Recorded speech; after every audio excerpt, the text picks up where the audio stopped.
C'est Abraham Lincoln qui dit The way to predict the future is to create it. The way to predict the future is to create it. Le moyen d'atteindre ton but demain, c'est de le créer.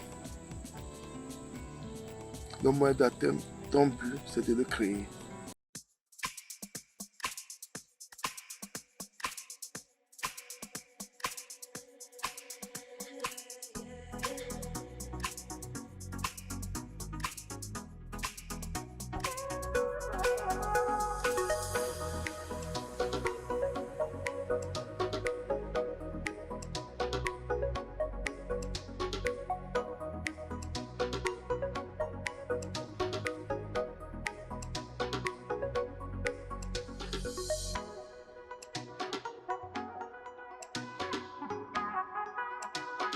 Bienvenue sur ma chaîne S2A Group.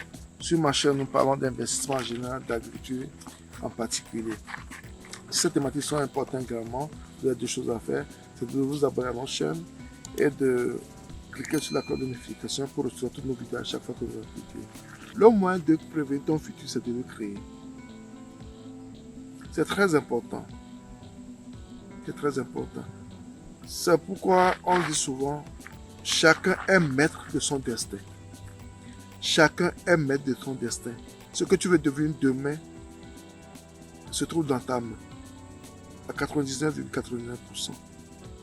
Nous savons qu'il y a des choses extérieures qui arrivent des fois, qui vont te déboussoler, qui vont t'enlever de ta vision. Mais le plus souvent, tout ce qu'on devient dépend de ce qu'on a mis dedans. La vie est une caisse d'épargne. Tu vas récolter ce que tu as semé. On a vu ça dans nos vies, les gens avec qui on a fréquenté, les gens avec qui on a grandi. Ce qu'ils faisaient quand on était jeune, ils le récoltent aujourd'hui. Et c'est très important.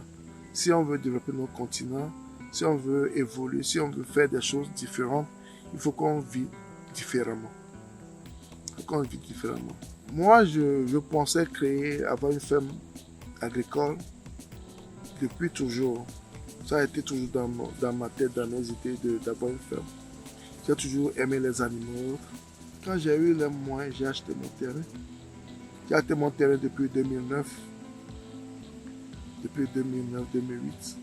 Et j'ai créé ma ferme il y a à peine 2-3 ans. Ça m'a pris pratiquement plus de 10 ans pour le faire. Mais j'avais un objectif, j'avais un but, c'est d'arriver là-bas. Et je l'ai fait. On dit, j'ai pas de chance, j'ai pas de chance, j'ai pas de chance. La chance, elle est quoi? La chance, c'est que tu te prépares à la chance et quand elle vient, tu la saisis. Tu ne t'assois pas à ne rien faire et dis que tu auras une chance un jour. Elle ne vient pas comme ça. Tu dois la créer, cette chance. Tu dois la créer, cette chance. Chacun doit créer sa chance. Le monde n'est plus comme avant. C'est mon papa qui disait avant, il y a la sélection naturelle. Dans le lot, quelqu'un peut sortir du lot comme ça. Et c'est une sélection naturelle, ça arrive. Mais maintenant, je ne pense plus qu'elle existe. Maintenant, c'est l'effort que tu fournis qui te permet d'arriver. Il y a des gens qui peuvent arriver comme ça, encore. Mais la plupart des gens qui arrivent, ils mettent quelque chose dedans. Aliko Dangote dit, il est arrivé là où il est actuellement parce qu'il fait 18 heures de travail par jour. Il mettait jusqu'à 18 heures de travail par jour. Il travaille pendant 18 heures de temps pour bâtir l'empire qu'il a. Il a fallu au moins 30 ans pour bâtir l'empire là. Les gens le voient aujourd'hui, ils le voient en tant qu'Aliko Dangote. Et il veut être comme Aliko Dangote. Il veut être comme lui. Mais il ne veut pas travailler pour arriver là-bas. Il fait 18 heures de travail par jour. Vous pouvez imaginer cela. Sur 24 heures. Sur 24 heures, il prend 18 heures qu'il consacre pour développer son business. Donc dans 24 heures, il a à peine 6 heures pour s'occuper de ses enfants, sa femme, se reposer, manger, s'arranger pour... Il n'a que 5 heures. Qui d'entre nous mettre beaucoup d'efforts comme ça pour pouvoir arriver. La réussite n'est pas facile. La réussite a besoin d'efforts, de sacrifices. On a besoin de mettre du sien dans ce qu'on veut. Quand tu veux être un très bon maçon, tu dois t'appliquer. Si tu veux être un très bon menuisier, tu dois t'appliquer. Si tu veux être un bon éleveur, tu dois t'appliquer. Beaucoup de domaines permettent à son homme de pouvoir vivre. Quelqu'un peut faire l'élevage, il ne va pas réussir. Toi, tu fais l'élevage, tu réussis. Ça dépend de ce que tu mets dedans, de l'effort que tu mets dedans. Il y a plusieurs maçons. Pourquoi certains maçons sont mieux que par rapport à d'autres? C'est parce qu'ils ont mis plus d'efforts dans ce qu'ils font. Ils sont plus assidus dans ce qu'ils font. On connaît des tailleurs au pays qui sont très bons et qui ne sont pas sérieux. Et à la fin, ils n'ont plus de clients. Et ces gens-là vont blâmer des personnes extérieures, peut-être une vieille au village qui ne sait même plus qui elle est. C'est elle qu'on va blâmer de sorcellerie, ou bien même, des fois, les gens blâment leur propre mère parce qu'eux-mêmes n'ont pas mis d'efforts dans ce qu'ils font. Ils n'ont pas été sérieux dans ce qu'ils font. Si on veut vraiment aider notre continent, notre Afrique, on doit revoir nos manières de faire. Rester du matin jusqu'au soir à faire la fête ne peut pas construire nos pays. Rester du matin jusqu'au soir à faire la fête ne peut pas construire nos pays. C'est bien vrai, on a besoin de se divertir également. Mais on le fait quand on a réussi. Quand on arrive à un niveau.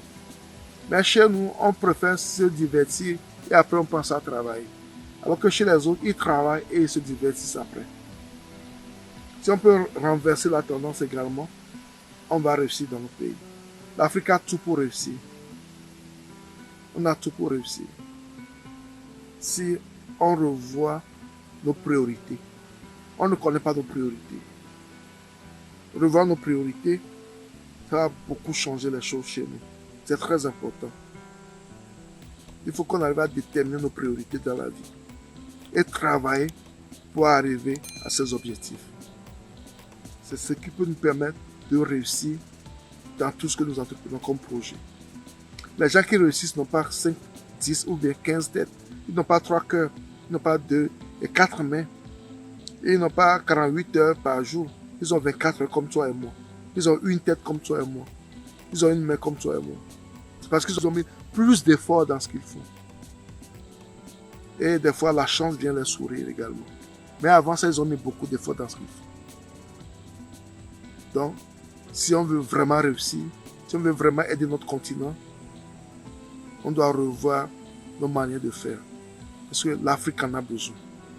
Le continent en a vraiment besoin de gens comme ça. Pas des gens qui veulent faire que la fête, mais des gens qui veulent travailler pour développer ce continent.